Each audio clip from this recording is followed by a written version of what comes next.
Ce programme vous est présenté par la Fédération française de triathlon et la Fondation Arc pour la recherche sur le cancer.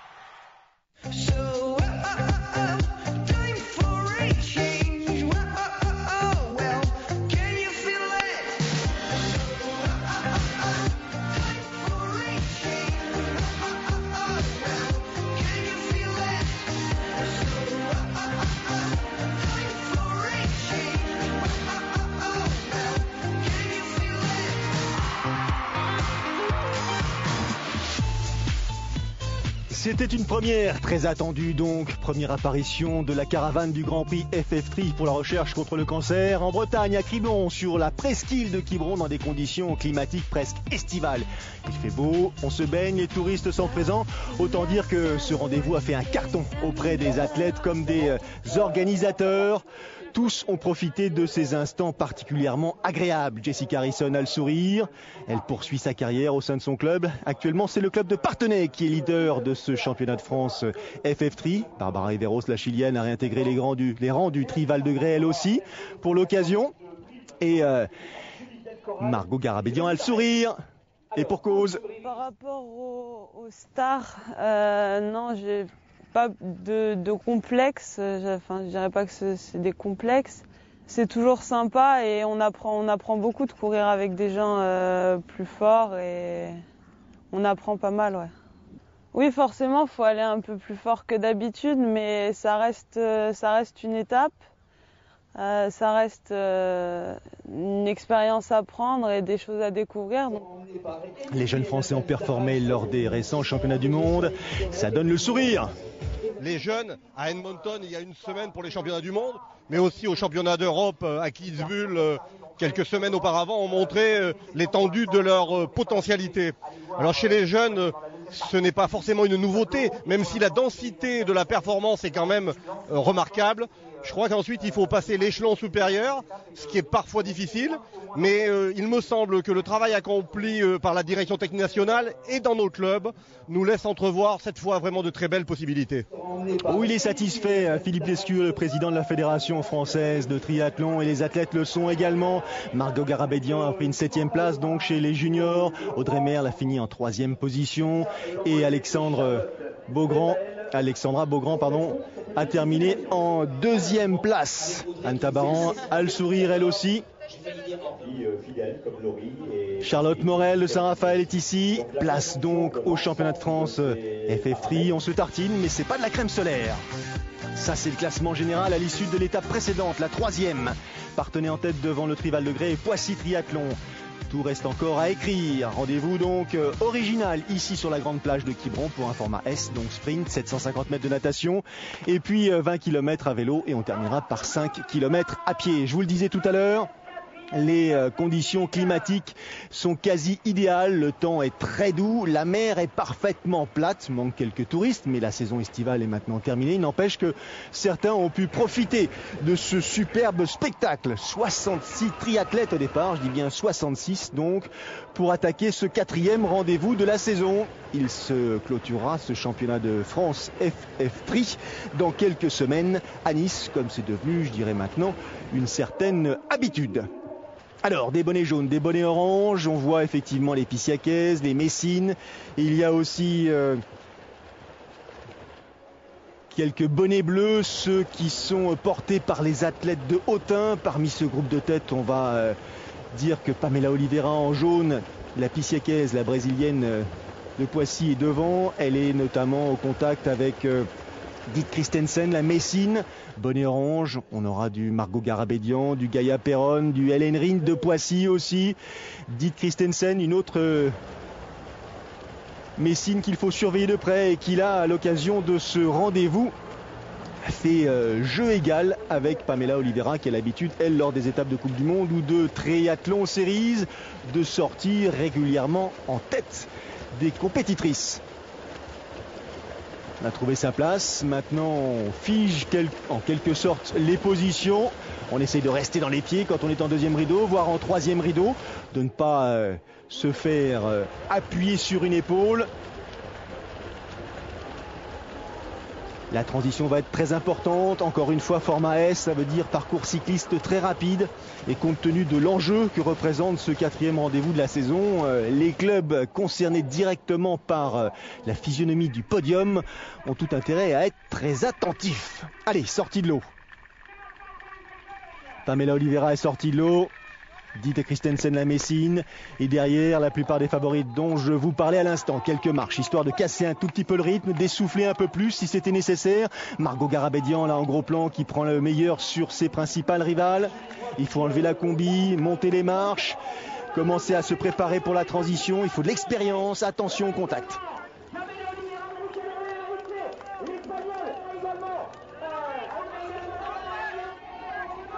Interdit bien sûr de sauter sur la machine avant d'avoir franchi cette fameuse ligne jaune. Le classement, les écarts, mouchoir de poche donc à l'attaque de ces 20 km dessinés donc sur cette presqu'île de Quiberon absolument magique avec Belle-Île en face notamment. Mais ça, je pense que les athlètes n'auront pas véritablement le loisir de profiter des décors.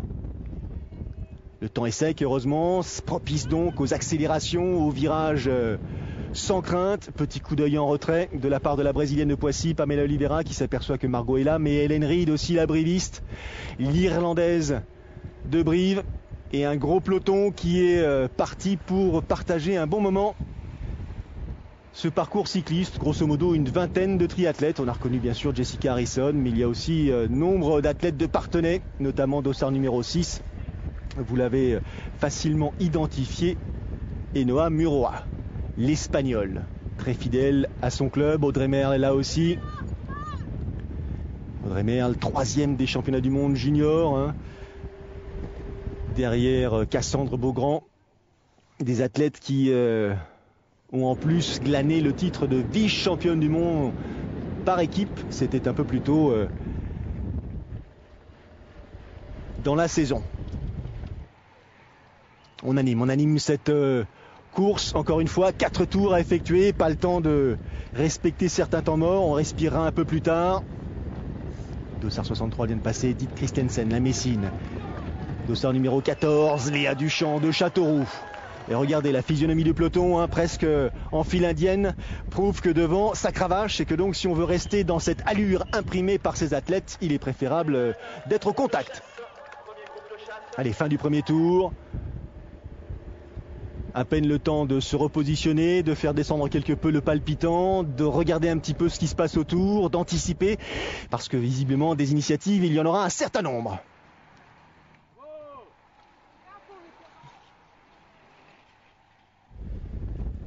Allez, devant ça bouge encore.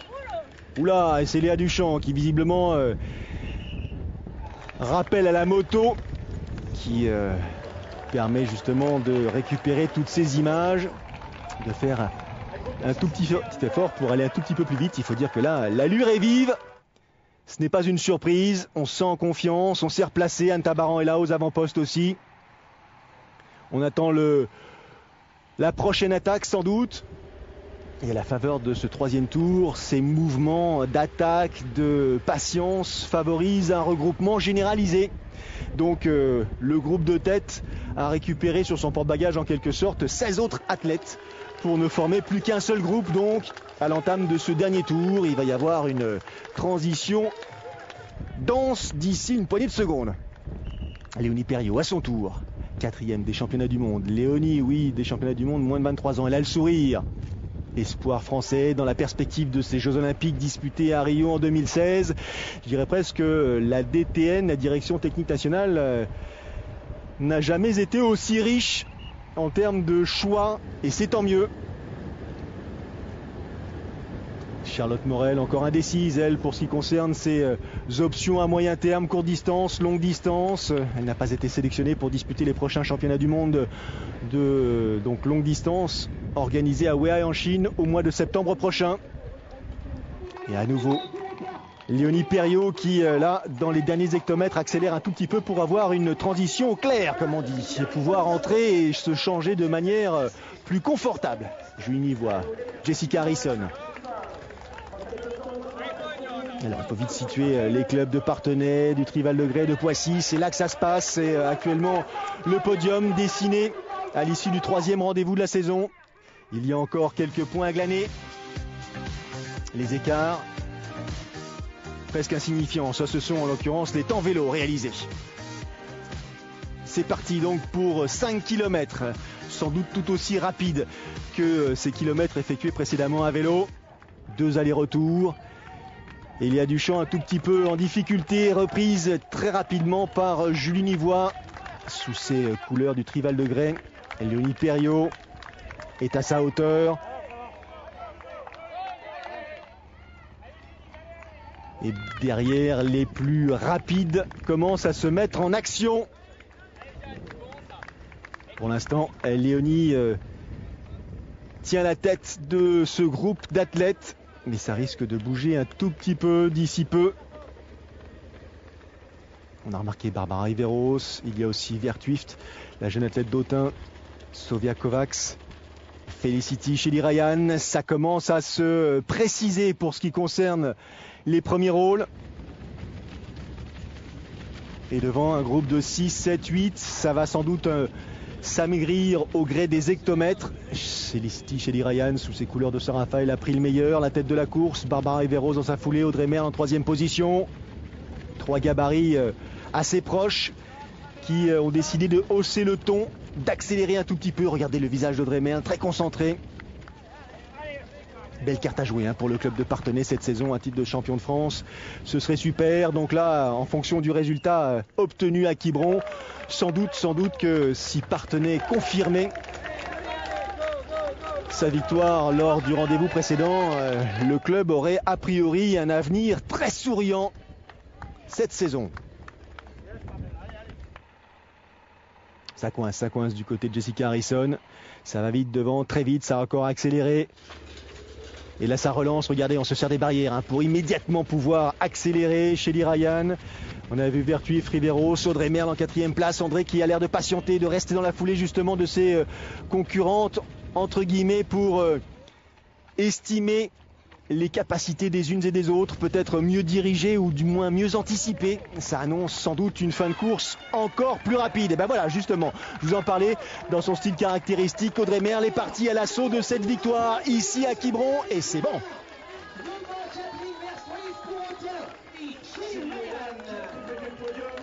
Deuxième place pour Catherine Vertwift, 3e pour Shelly Ryan. Par rapport à ce que j'avais dit la dernière fois, puisque j'avais dit que je venais à chaque course pour essayer de me rapprocher des meilleurs, et aujourd'hui je pense que c'est fait, donc je suis satisfaite et j'aimerais bien continuer sur cette lancée.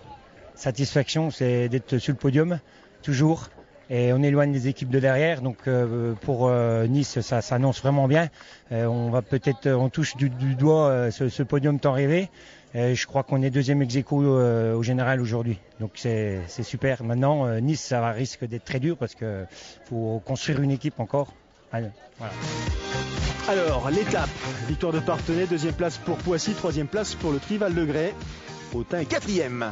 Classement général, eh bien Parthenay renforce sa position de leader.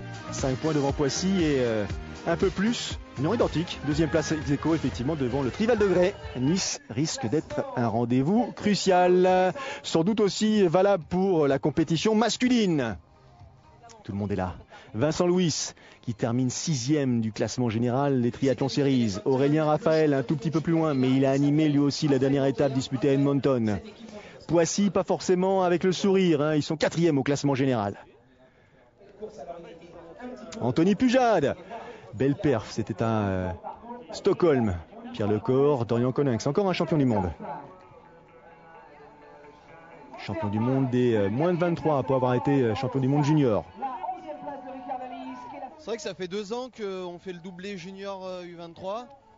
Donc c'est plutôt de bon augure. Après on est jeune, il reste 2 ans et il va falloir voir comment ça évolue pour pouvoir espérer quelque chose. C'est très intéressant pour prendre de l'expérience, surtout au début quand on n'a pas beaucoup de courses internationales au compteur. Donc c'est des courses très dures, très intéressantes et qui font beaucoup progresser, je pense. Parle de lui à la 3e personne, attention, un peu plus de simplicité parfois, c'est sympa. Raphaël Montoya, champion du monde junior. J'ai aucun complexe vis-à-vis des Brownies. Courir avec eux, c'est une opportunité géniale. Voilà, mon objectif, c'est de me rapprocher de plus en plus d'eux au fil des courses. Et voilà, ça me motive, je suis tiré vers le haut et c'est pour ça que faire des grands prix, c'est super. Et voilà, je suis très content d'être parmi eux. Isbach, David Haus, le retour, fini les problèmes de santé, pubalgie soignée, et Sartrouville donc annonce une belle équipe sur le papier. Sartrouville en tête du championnat de France après 3 étapes devant les Sables-Vendée et Saint-Jean-de-Mont-Vendétrie. Franchement plus loin. Ça s'annonce bien cette année pour Sartrouville. Encore faut-il profiter de cette occasion ici à Quiberon pour justement confirmer les signes exprimés depuis maintenant le début de l'année. C'est-à-dire que Sartrouville a envie de retrouver la plus haute marche du podium. C'est parti. Alors, pour ce qui concerne ces messieurs, ça bouscule un tout petit peu, mais c'est normal. Ils étaient 83 triathlètes au départ, donc plusieurs pointes là qui s'extraient de cette vague de nageurs. Parti encore une fois de la grande plage de Quiberon, avec ce bonnet noir en l'occurrence, qui prend le meilleur sur tout le monde pour l'instant, Jürgen Gundersen de Valence. Mais il y a aussi aux avant-postes du Pissiaquet, du Vitrolais et d'autres qui progressivement donc, à la faveur de cette approche sur la première bouée, vont commencer à se resserrer, à se retrouver. Ça risque de frotter un tout petit peu justement au passage des premières et deuxième bouées, moins devant, peut-être un peu plus en retrait.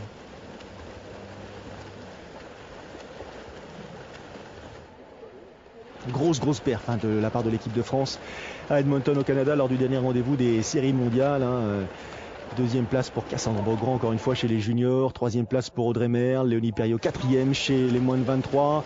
Ne pas oublier, je le répète, Margot Garabédian 7e chez les juniors. Et puis le titre mondial pour Raphaël Montonia chez les juniors. Le titre mondial pour Dorian Coninck chez les moins de 23. Après encore une fois, il faut insister dessus, à voir acquis l'an passé le titre mondial chez les juniors.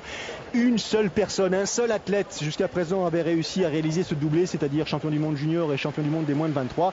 C'est Alistair Brownlee, donc Dorian Coninck a désormais un repère, si tant est qu'il en avait besoin d'un. Mais en tout cas, ça signifie qu'il est particulièrement motivé, Dorian, et il faudra le suivre de très près, encore une fois dans la perspective des Jeux Olympiques de 2016. Anthony Bujade, lui aussi, une apparition en série mondiale il y a peu, et puis une 7e place à Stockholm. Ils sont motivés, nos représentants, et ça, c'est très agréable à suivre. Allez, sortie de l'eau. Bujade, donc, désormais sous les couleurs de Vitrolles, est sorti de l'eau le premier. Et puis ensuite, les autres favoris, on les connaît. Il y avait Fred Bellobre, encore une fois, Aurélien Raphaël.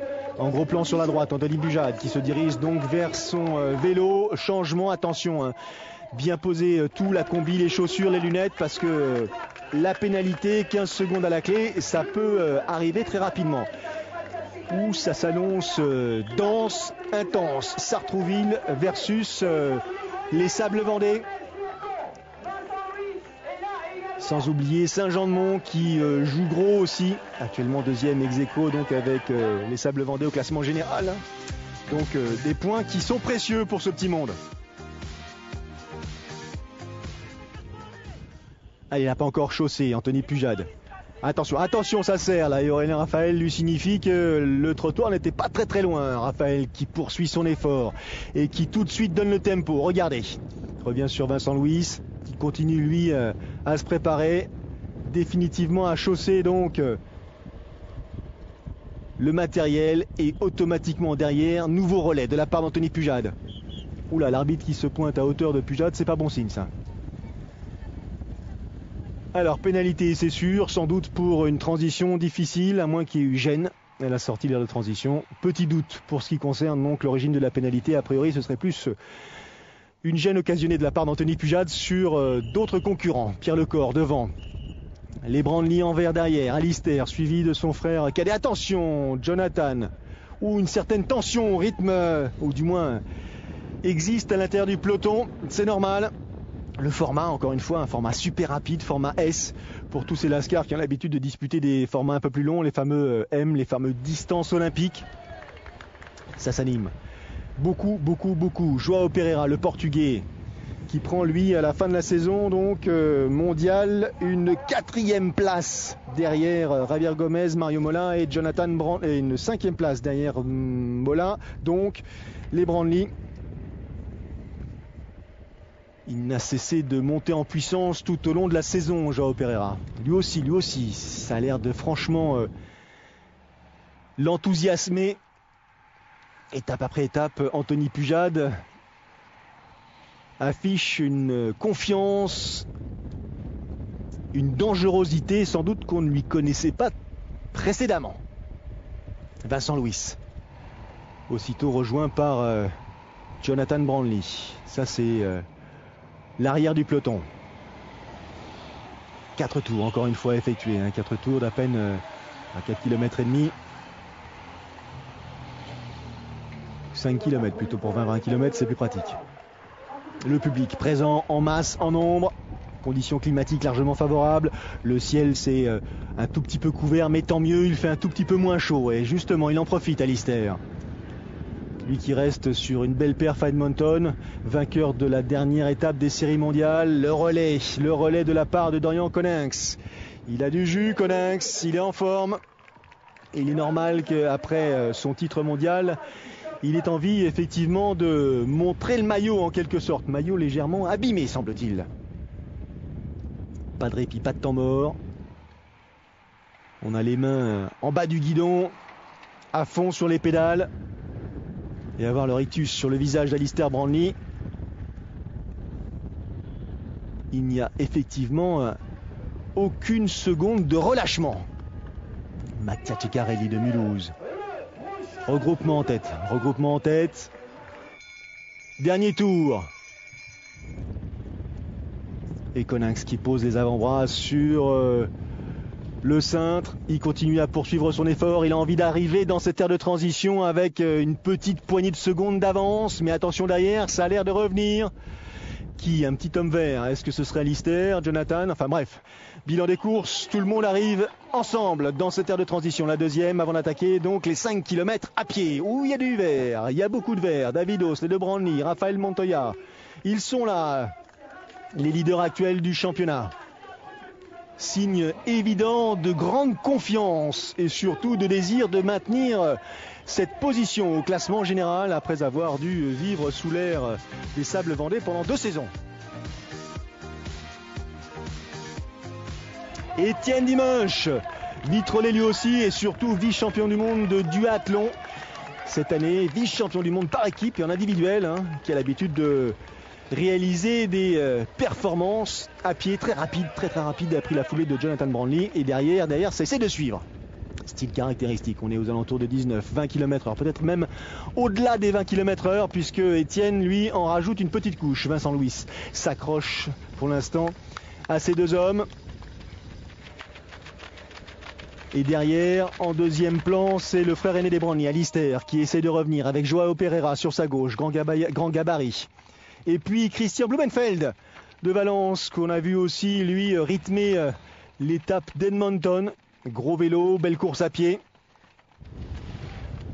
Dimanche, très fort, très fort, Étienne. Et là, passage de relais en force, avec un petit coup de bras pour Jonathan Brownlee. Vincent Luis est toujours là, Joao Pereira a rejoint le groupe de 3 et un petit peu à l'image d'Audrey Merle lors de la course féminine est en train de reprendre un peu ses esprits, reprendre son souffle, calculer un tout petit peu la stratégie à suivre d'ici une poignée de secondes. Oh, ils ne sont plus que 3, ça c'est crème, c'est normal. Encore une fois à 20 km/h sur un tel parcours, il faut avoir un palpitant solide. 3 puis 4.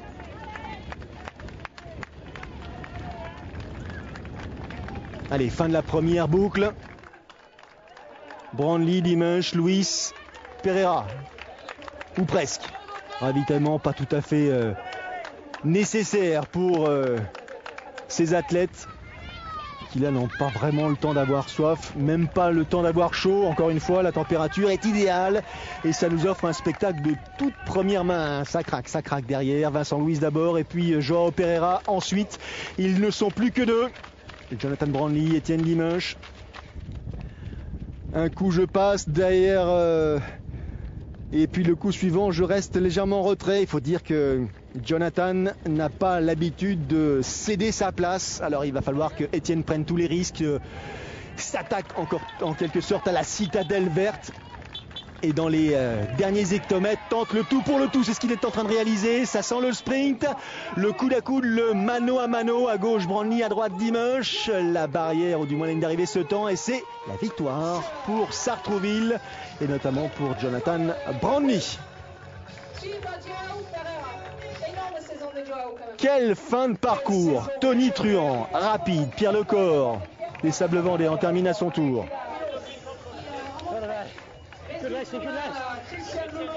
Félicitations entre Brandly et Dimanche. On est de plus en plus sérieux à l'entraînement. De nos jours, les jeunes s'entraînent très dur et de façon professionnelle très tôt.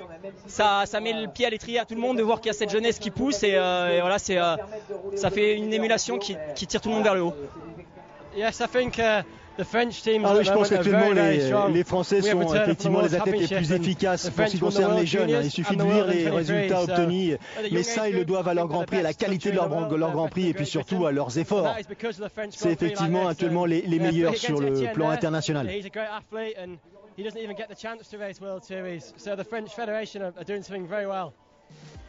Sympa les félicitations de Brandly pour la Fédé.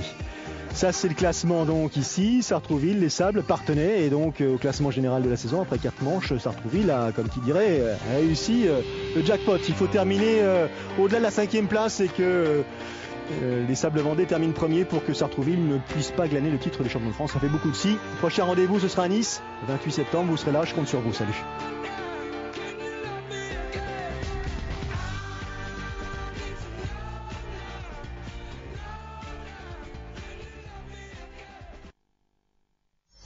Ce programme vous a été présenté par la Fédération française de triathlon et la Fondation Arc pour la recherche sur le cancer.